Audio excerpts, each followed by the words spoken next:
بسم اللہ الرحمن الرحیم۔ جب کوئی انسان استغفر اللہ کہتا ہے تو اس کے جواب میں اللہ کیا فرماتے ہیں؟ استغفر اللہ پڑھتے وقت بندے کے ساتھ کیا ہوتا ہے؟ کہیں آپ یہ غلطی تو نہیں کرتے؟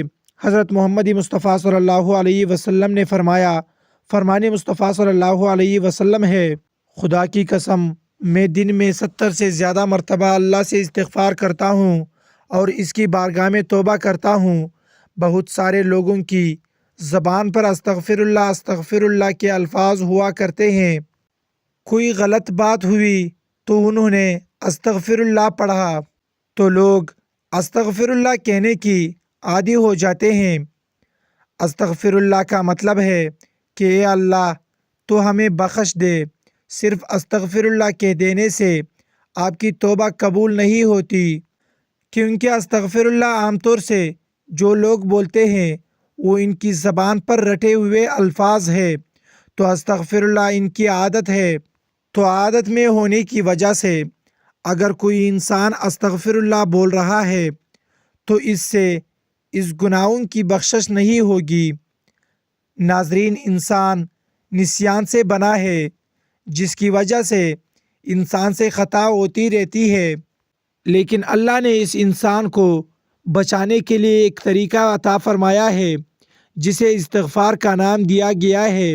استغفار کے ذریعے بندہ جو اس نے غلطیاں اور گناہ کیے ہوتے ہیں ان سے بندہ نجات پا لیتا ہے۔ آئیے قرآن کریم کی روشنی میں استغفار کے فضائل ملاحظہ فرمائیے۔ آیات مبارکہ: الصابرین والصادقین والقانتین والمنفقین والمستغفرین بالاسحار۔ ترجمہ: یہ لوگ صبر کرنے والے ہیں اور قول و عمل میں سچائی والے ہیں اور ادب و اطاعت میں جھکنے والے ہیں اور اللہ کی راہ میں خرچ کرنے والے ہیں اور رات کے پچھلے پہر اٹھ کر اللہ سے معافی مانگنے والے ہیں۔ احادیث مبارکہ ہے، لوہے کی طرح دلوں کا بھی ایک زنگ ہے اور اس کا پالش استغفار ہے۔ خوشخبری ہے اس کے لیے جو اپنے نامہ اعمال میں استغفار کو کثرت سے لائے۔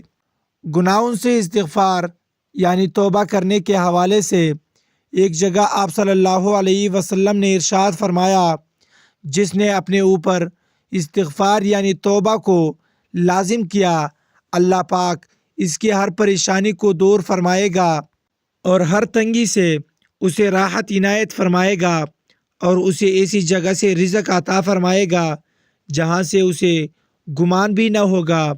شیطان نے بارگاہ الہی میں کہا، اے اللہ، مجھے تیری عزت کی قسم، میں تیرے بندوں کو جب تک ان کی روحیں ان کے جسموں میں باقی رہیں گی گمراہ کرتا رہوں گا۔ اللہ تعالیٰ نے فرمایا، مجھے اپنی عزت اور جلال کی قسم، جب تک وہ مجھ سے بخشش مانگتے رہیں گے میں انہیں بخشتا رہوں گا۔ محترم ناظرین، ایک اور جگہ منقول ہے کہ حضرت سعید بن ابی درداء اپنی سند کے ساتھ اپنے دادا سے روایت کرتے ہیں کہ ہمارے ہاں رسول اکرم صلی اللہ علیہ وسلم تشریف لائے اس حال میں کہ ہم سبھی بیٹھے ہوئے تھے، تو آپ نے فرمایا، کوئی صبح طلوع نہیں ہوتی مگر میں اس میں 100 مرتبہ استغفار کرتا ہوں۔ ناظرین، ان تمام روایات اور احادیث مبارکہ سے ہمیں یہ معلوم ہوتا ہے کہ ہمیں استغفار کرتے رہنا چاہیے اور استغفار کو اپنی زندگی کا حصہ بنانا چاہیے۔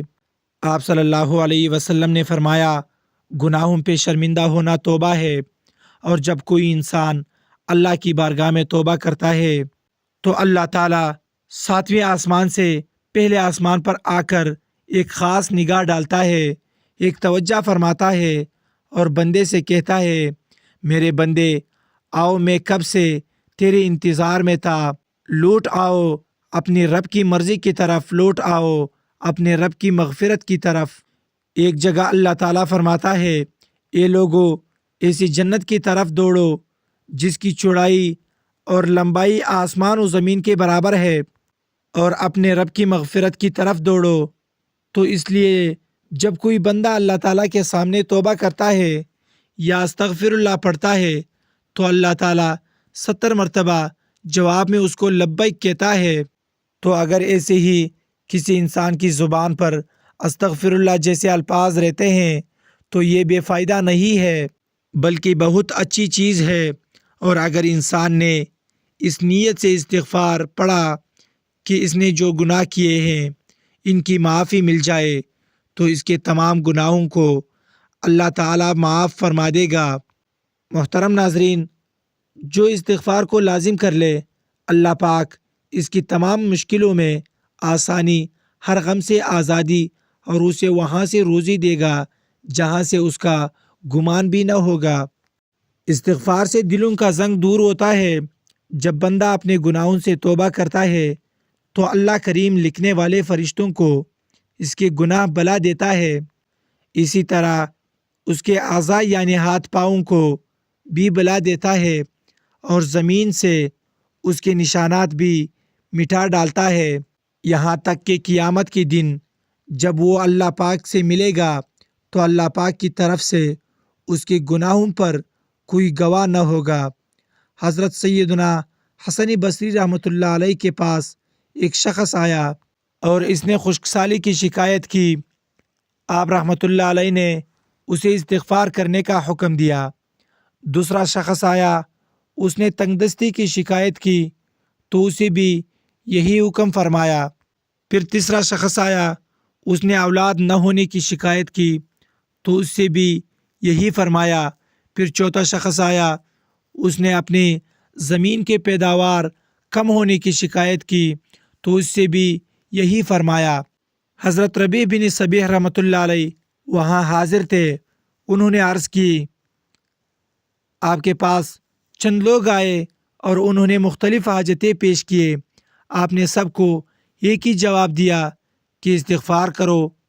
تو آپ رحمۃ اللہ علیہ نے ان کے سامنے یہ آیات پڑھی جس آیات میں استغفار کو بارش، مال، اولاد اور باغات کے عطا ہونے کا سبب فرما دیا گیا ہے۔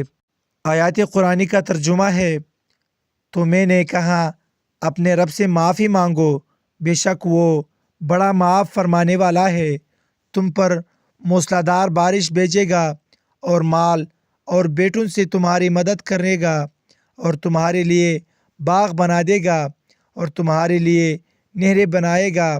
ناظرین، بندہ کسی گناہ کو اللہ تعالیٰ کی نافرمانی جان کر اس کے کرنے پر شرمندہ ہوتے ہوئے رب سے معافی مانگے اور آئندہ کے لیے اس گناہ سے بچنے کا پکا ارادہ کرے اور اس گناہ کی تلافی کے لیے کوشش کرے۔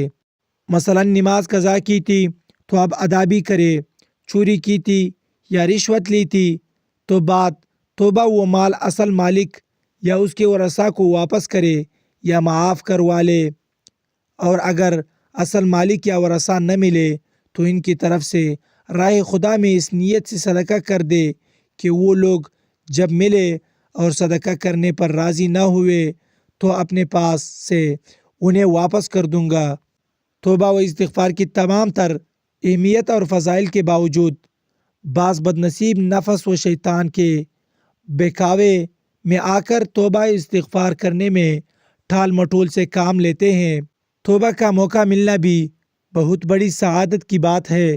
بہت سے لوگوں کو توبہ کا موقع بھی نہیں ملتا اور وہ بغیر توبہ کیے اس دار فانی سے چلے جاتے ہیں۔ موت کا کوئی بھروسہ نہیں، اس لیے ہمیں بھی بکثرت توبہ و استغفار کرنی چاہیے۔ ناظرین کرام، قرآن مجید میں ارشاد باری تعالیٰ ہے کہ اللہ استغفار کرنے والوں پر رحم کی بارش کرتا ہے اور اس کی طاقت میں اضافہ کرتا ہے۔